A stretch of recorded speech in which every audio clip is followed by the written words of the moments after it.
कहा कि कोविड एक बार हो जाए तो फिर दिक्कत नहीं है, क्योंकि एंटीबॉडीज बन जाएंगी।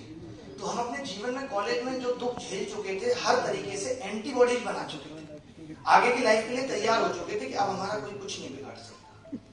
अब किसी की मीठी मीठी बात है हमें फुसला नहीं सकती, क्योंकि ऑलरेडी बहुत फिसल चुके। कॉलेज में फाइनल ईयर आया, प्लेसमेंट की टेंशन सबको होती है, ऐसा कोई नहीं है जो ये कह रहा है कि नहीं होगी। सबको प्लेसमेंट की टेंशन होती है, सबको लगता है कि एक नौकरी तो मिलनी चाहिए, क्योंकि 1-2 साल तक तो आईआईटी का वो था।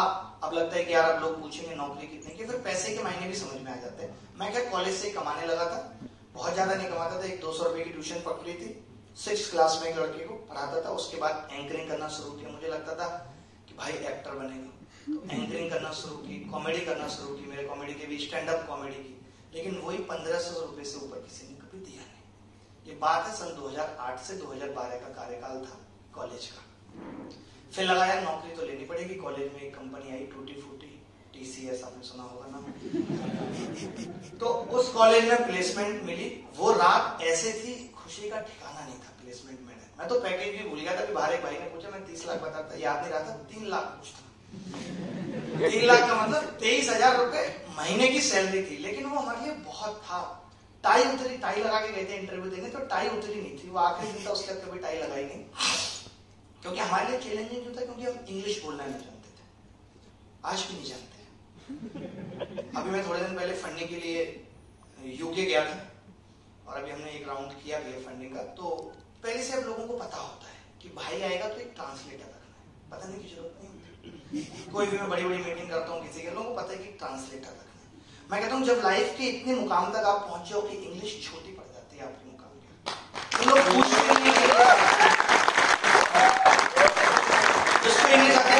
हिंदी में टूटी फूटी हमसे बात करता है। हम कहते हैं सही से बोल, इतनी हम समझ लेते हैं, बोलनी तो नहीं आती, समझ लेते हैं। कॉलेज निकला तो कॉलेज में प्लेसमेंट हो गया। प्लेसमेंट आपको पता है जुलाई में कॉलेज खत्म हो जाता है, मार्च में ज्वाइनिंग थी, उसके बीच में घर आ गए।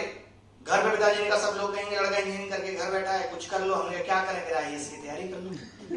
यूपी में यही होता है, आपके 50% आए, 40% आए, आपने BA पास करा है, क्या कर लो, IAS की तैयारी कर लो। तैयारी सबसे आसान है।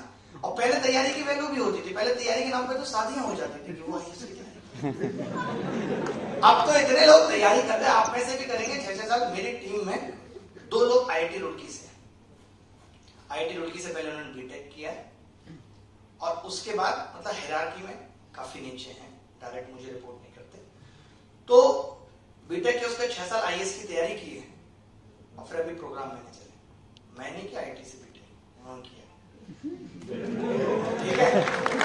तो आपके दिमाग की मतलब लेट से चल रही है, हमें डिप्लोमा में डाल रहा है। तो बताना चाह रहे हैं कि मैं भी कुछ हूँ। IAS की तैयारी कर लो, गाँव में ठीक नहीं। हमने कहा फिर हमें वही एक चीज सताने लगी कि घर से बाहर कैसे रहेंगे, क्योंकि कॉलेज में भी हमारा भाई हमारे साथ रहता था। तब हमने एक प्लान किया कि हम ऐसा करते हैं, घर वालों को भी शिफ्ट कर देते हैं नोएडा में, और वहां हम ले आए, और वहीं से हमारी जर्नी स्टार्ट हुई। 2012 में मुखर्जी नगर आ गए, वहां हमने IAS की तैयारी शुरू कर दी। वो तो मुखर्जी नगर पहुंचे सबसे पहले यही काम करना पड़ता है। उस टाइम CSET होता था, और हम लोग, आप जानते हैं, आप भी इंजीनियर हैं, कि CSET वीसेट हम लोगों के लिए बच्चों जैसी चीज है। आंख बंद करके भी 190 नंबर आ गए थे 200 में। पहली बार में प्री निकल गया, और हमारा सिलेक्शन नहीं हुआ, लेकिन एक लड़की थी जो हमारे साथ तैयारी कर रही थी, उसका हो गया। अब उसका हो गया तो बात ये भी थी कि अगर हमारा हो भी जाए तो ये हमारी सीनियर रहेगी, इससे अच्छा तो ना हो, है कि नहीं? ये भी तो दिल पे भी तो लगती है भाई बात, अपनी बंदी। तो अब क्या हुआ, कॉलेज तक ऐसा कुछ नहीं है, आप देख रहे हैं अभी तक सब सुथरा सा। जब एंट्री होती है तो सीधे एक IAS ऑफिसर की होती है। हम खुद भी तैयारी कर रहे थे, कुछ हमने एग्जाम्स दिए, वो निकल गए थे। इनकम टैक्स डिपार्टमेंट में 2012 में सिलेक्शन हो गया, फिर CAG में हो गया, उसके बाद GST में हो गया, उसके बाद में लास्ट जॉब मेरी ऑडिट ऑफिसर की थी गवर्नमेंट में। लगातार जॉब हो रही थी, और हमें पैसा कमाने का चस्का लग गया था। 250 रुपए घंटे हम पढ़ाते थे, वहां से 17-18 हजार रुपए बनते थे। हमें लगता था इतनी मुश्किल से पैसे बने, जैसे खाने पे भी क्यों खर्च किया जाए, हम 1-1, 2-2 कप चाय पी के मैगी खा के गुजारा करते थे। ये मैं इसलिए बता रहा हूँ कि आप भी जब पहली बार कमाएंगे बोलेगा कि खाने का कोई महत्व नहीं है, बहुत जरूरी है। टाइम से खाना, टाइम से सोना, ये सब जीवन के बहुत ऐसे रूल्स हैं जो हमने फॉलो नहीं किए तो हमने भुगता है। ये मैं आपको भी सिखाना चाहता हूँ कि आपकी बायोलॉजिकल क्लॉक ठीक रहनी चाहिए। कॉलेज में आने के बाद क्या होता है कि 4 बजे तक मूवी चल रही है। जब आप कॉलेज से निकलोगे तो 7-8 ऐसी बीमारियां पकड़ के निकलोगे, आपको पता नहीं होगा आपका थायराइड बढ़ गया है, विटामिन डी नहीं है, क्योंकि आप जिस टाइम विटामिन डी सूर्य भगवान देते हैं उस टाइम तो आप सो रहे होते हो, आपके बाजू से निकल जाते हैं वो। तो ये सब चीजें भी लाइफ में बहुत जरूरी है। ये मैं क्यों कह रहा हूँ, अब मैं अपनी बात पे आता हूँ कि हम सब ये सब चीजें जितनी भी हम कर रहे थे, थोड़ा ये वाली बात और बता देता हूँ कि मैंने लाइफ में कहाँ से मुझे अचीवमेंट लगने लगी। जब मैंने 2012-13 में पैसा कमाया, छोटी छोटी चीजें ले ली, 15-16 में, फिर आपने देखा यहाँ पे अभी बीच में एक बात आई थी, एक लड़की की एंट्री हो चुकी थी लाइफ में, तो लाइफ जैसे थोड़ी उठ ही रही थी तभी नीचे आना शुरू हो गई। कैरियर में ये चीज बहुत घातक है, और पहली बार मिली हो तो और ज्यादा, फिर लाइफ खत्म सी लगने लगती है, क्योंकि आपको लगता है कि सर्वस्व यही है, इससे ऊपर कुछ नहीं, आप खुदा समझ लेते हैं। और जब आपको खुदा मिल गया तो फिर कुछ पाने की चाहत रहती भी नहीं, वो तो आखिरी है। तो हमारे भी साथ वो हो गया था। तो हमने 2012 से लेकर के 2015 तक 20 लाख रुपए कमाए थे।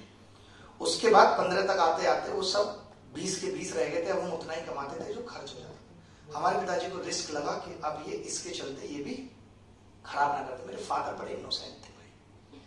आज भी याद है कि जब खराब वक्त आया 2015 में, और खराब वक्त कैसे आया, पिताजी को लगा कि 20 लाख रुपए ना उड़ा दे, उन्होंने वो झपट लिए, कुछ अपने लगाए, कुछ दोस्तों से उधार लिए, कुछ लोन लिए, घर ले लिए। जो गलती कभी नहीं करनी आपको जीवन में, जब तक आपके पास इतना पैसा ना हो तब तक घर मत लेना। हम लोग देसी होते हैं, हमें लगता है घर सबसे पहले ले लो, घर लेने के बाद आप खत्म हो जाते हो। मैं खत्म हुआ, उधर पैसे पिताजी के भी गए, वो खत्म हुए, बाहर समाज में इज्जत खत्म हुई, लोगों से उधार ले लिया, सब कुछ खत्म हो चुका था। पिताजी को लगा कि ये भी सुधर जाएगा, हमारे सुधरने के लिए सोचे कितना कुछ खत्म कर दिया, और बोले सरकारी नौकरी ज्वाइन कर लो, बहुत सही रहती है। ये उन्होंने हमें सलाह दी। हम चले गए सरकारी नौकरी ज्वाइन करने। मुंबई में हमारी पोस्टिंग थी, जीएसटी इंस्पेक्टर थे। हमें लगा तो एक्टर बन जाएंगे, बस पहुंचेंगे मुंबई, हमारे इंतजार कर रही है। आएगी, बोली भाई साहब ये लीजिए एक्टर का किताब, आप रख लीजिए।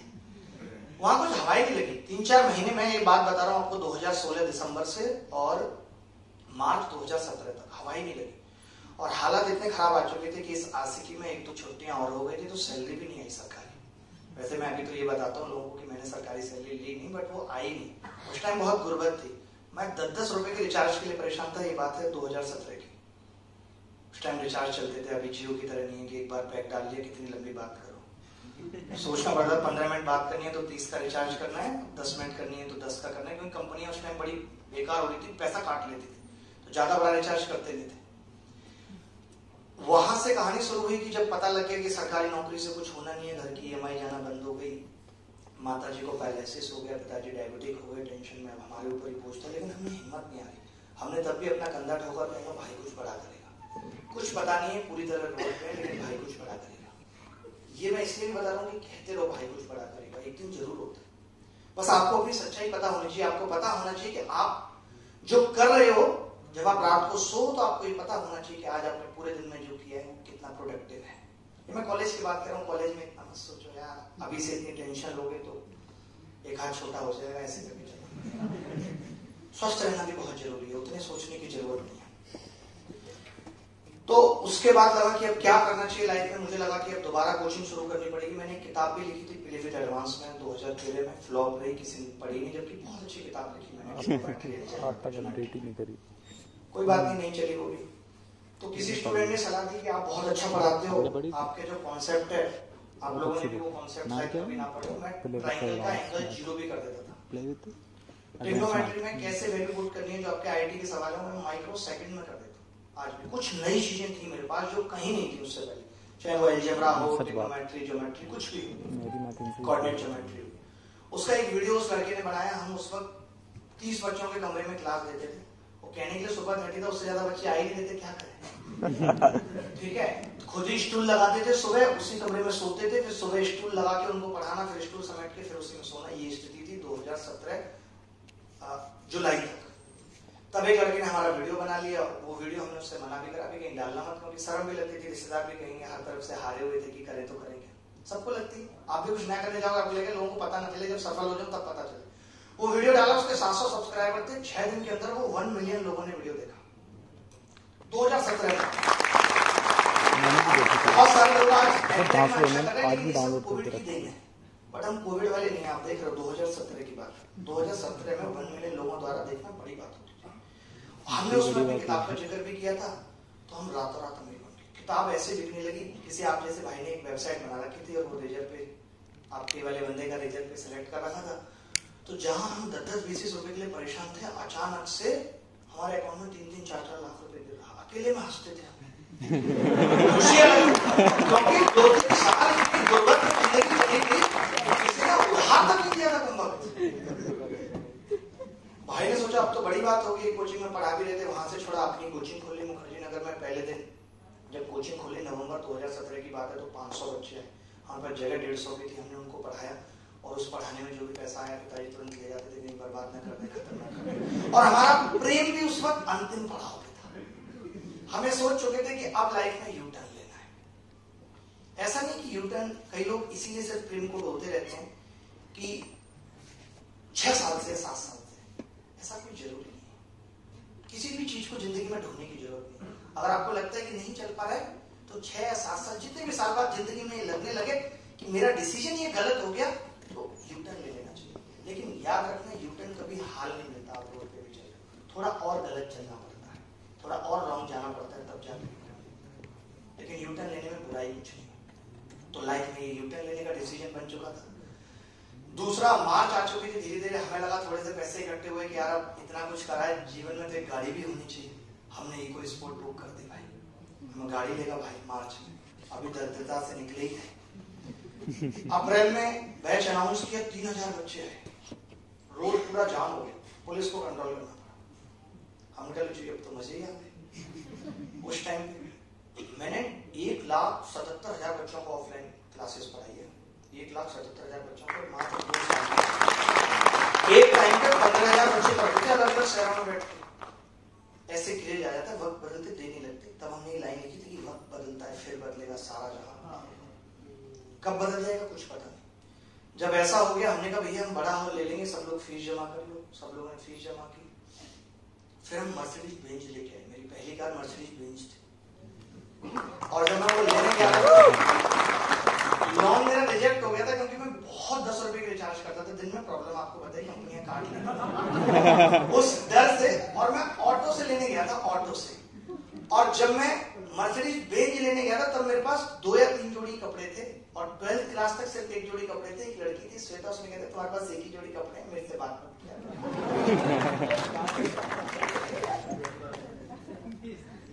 और जब गाड़ी लेने गया तब भी बहुत समझ नहीं थी। मैं लिवाइस को ड्रीम ब्रांड समझता था उस टाइम। मैंने मर्सिडीज 2018 जून में लिए, और मेरा उस टाइम ये टारगेट था कि इस बार नवंबर में बर्थडे आएगा तो एक लिवाइस की जीन्स लूंगा।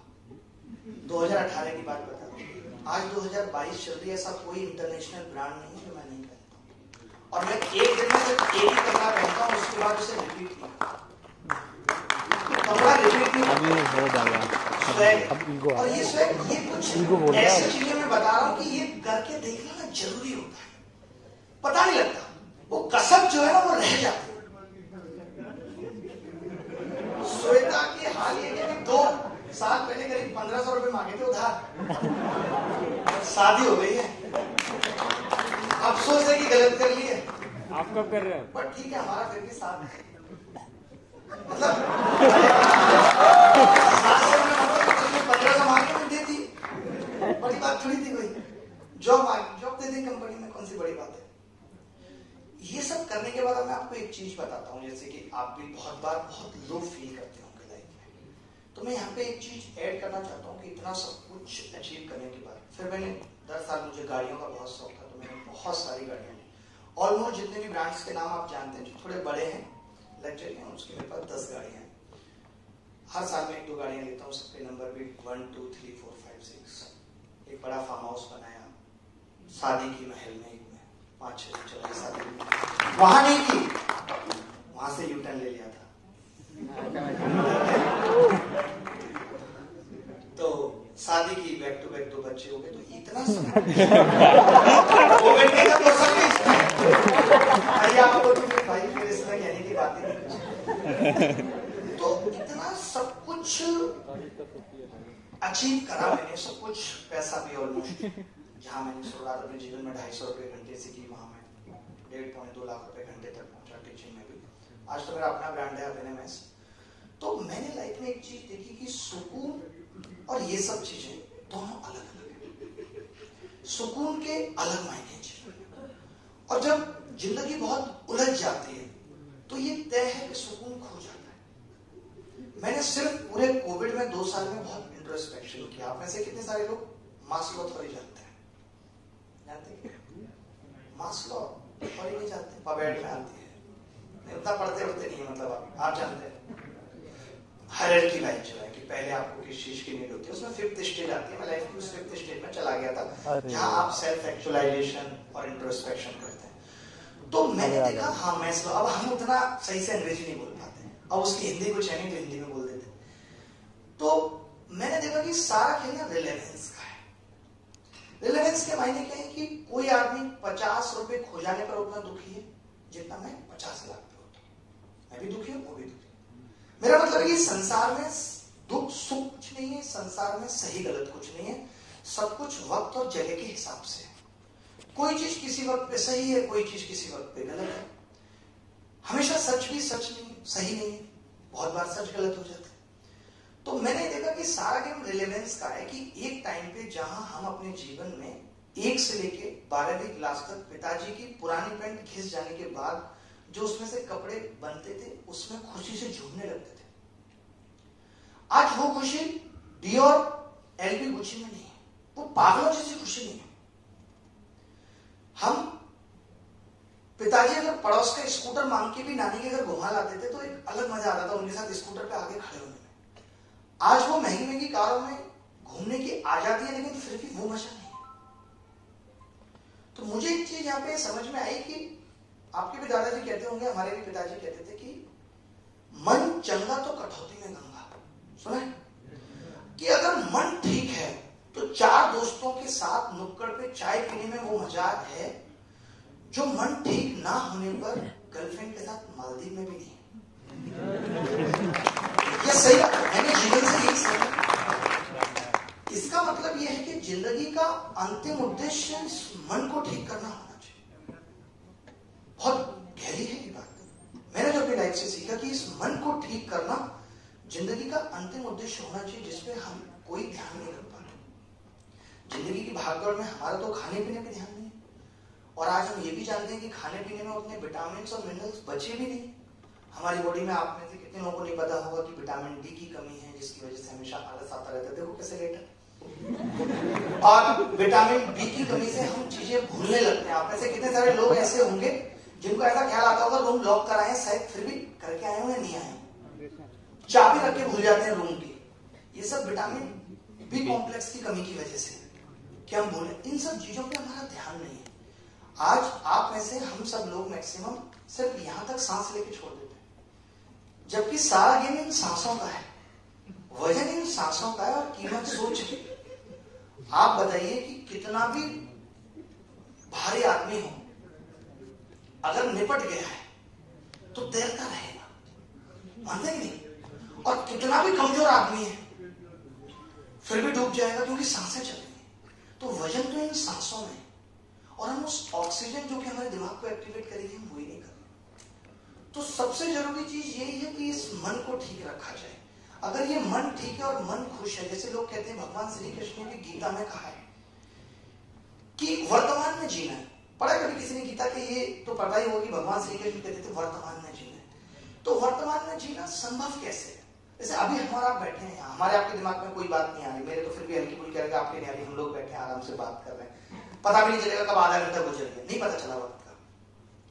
जिंदगी को ऐसे ही जीना है कि वक्त का पता ना चले, टाइमलेसनेस पैदा हो जाए। और वो टाइमलेसनेस तभी पैदा हो सकती है कि जब प्रेम में वातावरण हो। यहाँ सब कुछ प्रेम में वातावरण है, हमारे आपकी आपस में कोई लड़ाई नहीं है, कुछ नहीं, सब कुछ प्रेम है। प्रेम एक ऐसी चीज है जहां टाइमलेसनेस पैदा हो जाती है, जहां समय शून्य हो जाता है, और तब हम फील कर पाते हैं कि सोल क्या है। ये सब चीजों में हमारा ध्यान है। I am spiritual engineer,